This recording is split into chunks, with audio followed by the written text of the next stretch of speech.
Assalamualaikum warahmatullahi taala wabarakatuh dan salam sejahtera. Yang dihormati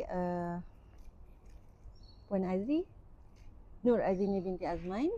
Alhamdulillah, bersyukur kita kehadrat ilahi kerana dengan izinnya kita dapat bersama-sama dalam program Telaah Buku 10 Panduan Asas Beli Rumah. Program ini dianjurkan bagi memberi pendedahan kepada audiens, khususnya golongan muda, tentang asas pembelian rumah yang perlu diberi perhatian sebelum memiliki rumah. Baiklah, tanpa membuang masa, pada hari ini kita bersama dengan Puan Nur Azini akan membincangkan dan berkongsi sedikit sebanyak berkenaan dengan panduan membeli rumah. Okey. Untuk makluman semua, buku yang dibincangkan hari ini lebih mengetengahkan panduan asas berkaitan dengan proses membeli rumah, pinjaman perumahan, kemampuan kewangan, jenis hartanah serta kesilapan-kesilapan yang sering dilakukan oleh pembeli rumah. Buku ini juga dia sangat sesuai dibaca oleh pelajar dan golongan-golongan muda yang ingin memahami dunia ataupun asas-asas pembelian rumah dengan lebih awal. Puan Azzi? Ya. Okey. Assalamualaikum warahmatullahi wabarakatuh. Okey, nama saya Nur Azzi binti Azman. Saya pembantu pustakawan kanan di Perpustakaan Tun Abdul Razak Alam Bina Shah Alam. Okey, hari ini saya nak berkongsi satu buku yang saya dah baca, iaitu 10 Panduan Asas Beli Rumah. Okey, buku ini ditulis oleh Surveyor T.S. Siti Hafsah Zulkarnain. Beliau seorang pensyarah kanan di Fakulti Alam Bina UiTM Shah Alam. Alice Rozianne Abdul Aziz adalah seorang peguam bela dan peguam cara yang berpengalaman mengendalikan kes-kes perbankan dan juga seorang pensyarah kanan di Fakulti Undang-Undang UiTM Shah Alam, iaitu Dr. Irini Ibrahim. Okey, buku ni diterbitkan pada tahun 2020. Saya dah habis baca buku ni. Okey, buku ni bagi saya dia sangat membantulah untuk kita membeli rumah, untuk kita cara-cara proses beli rumah dan juga cara-cara membuat pinjaman perumahan. Okay. Baiklah, kita teruskan dengan kita punya sesi telaah pada hari ini. Okey, Puan Azzi, pada pandangan Puan, mengapakah ilmu berkaitan pembelian rumah ini penting untuk dipelajari seawal usia muda? Okey, daripada bacaan saya, okey, memiliki rumah ni memang satu keperluan untuk semua orang, termasuk golongan muda. Okey, lepas tu ilmu pembelian rumah ni sangat penting sebab dia adalah satu komitmen keuangan untuk jangka masa yang panjang. Bila kita memahami proses dan juga kita tahu mengenai ilmu pembelian rumah ni, kita mungkin dapat membuat keputusan yang lebih bijak dan juga kita boleh mengelakkan masalah kewangan masa akan datang. Namun, kalau kita tak ada ilmu, kita tak tahu cara-cara pembelian rumah, mungkin kita ada kerugian yang besar. Dan juga mungkin juga kita akan ada rasa ketidakpuasan hati. Bila kita dah beli rumah tu, ada je yang tak rasa macam tak kena. So, bagi saya ilmu pembelian rumah ni pentinglah untuk kita dan juga golongan muda untuk tahu. Faham. Okey, Puan, boleh tak Puan berkongsi apakah kesilapan yang paling biasa, paling common yang sering dilakukan oleh pembeli rumah pertama ni? Okey, dari bacaan saya juga, dari dalam buku ni pun ada cakap antara kesilapan yang sering dilakukan oleh pembeli, mereka selalunya membeli rumah melebihi daripada kemampuan mereka.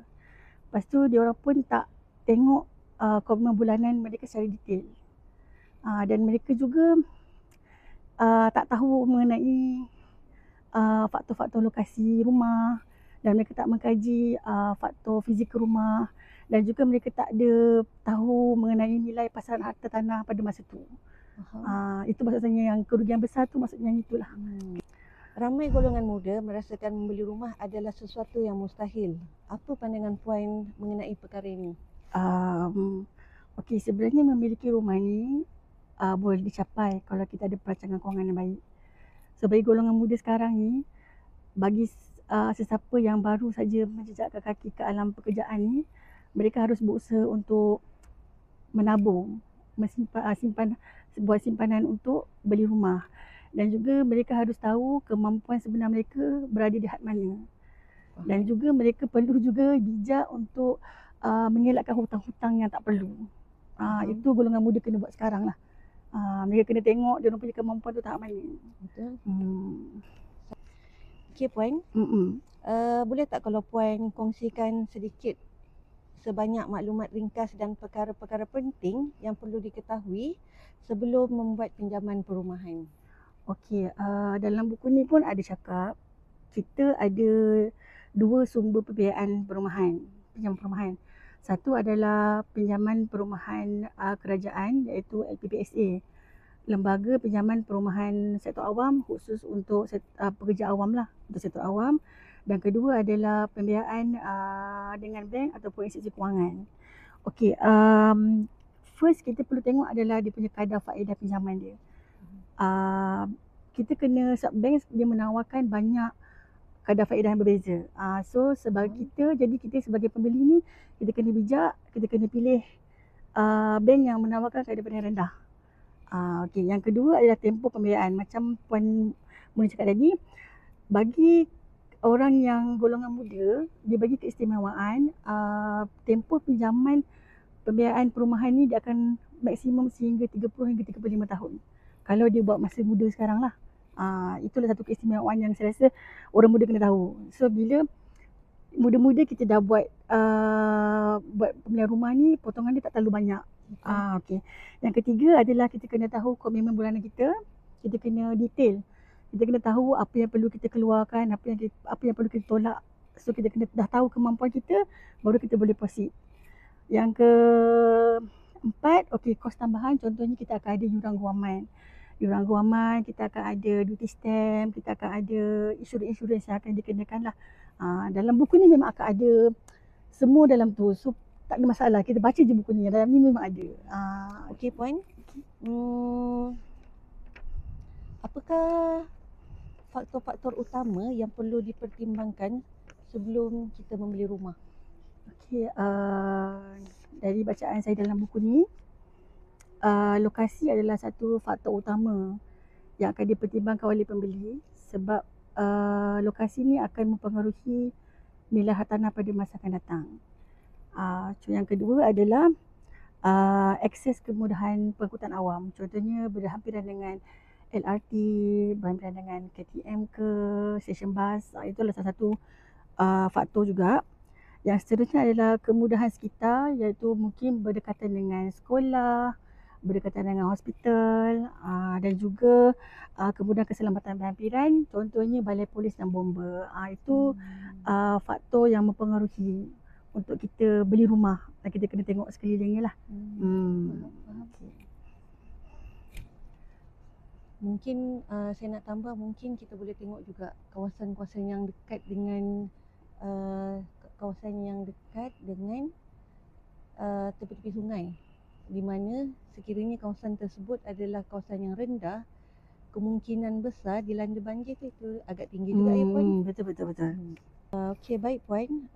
Sebagai penutup bagi perkongsian ini, sesi perkongsian ini, apakah yang Puan ingin nyatakan ataupun sedikit perkongsian berkenaan dengan buku ini? Okey, dari pandangan saya, kita kena mulakan dengan ilmu. Lepas tu kita kena beli mengikut kemampuan. Jangan ikut trend. Kalau kita mampu pada tahap tu, kita beli tahap tu je. Pada pendapat saya dah baca buku ni 2 kali. Dia sangat membantu saya dalam proses mencari rumah dan juga memberi ilmu saya cara-cara untuk membuat pinjaman. Dan dia dalam buku ni juga dia ada istilah-istilah yang diguna pakai untuk beli rumah. Contohnya macam SNP tu apa, MRRTE tu apa, dia punya moment of transfer tu apa, dokumen itu semuanya ada dalam ni. So bila nak cerita memang banyak, tapi buku ni nipis tapi dalam dia sangat padat. Dia memang membantu saya lah buku ni.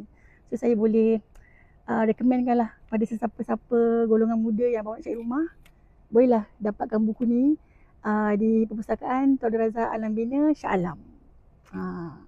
Itu saja. Okey, terima kasih Puan. Nampaknya itu setakat ini perkongsian yang ada untuk kita kongsikan bersama pada hari ini. Sekian, terima kasih dari kami. Sehingga kita berjumpa lagi. Assalamualaikum. Bye. Bye.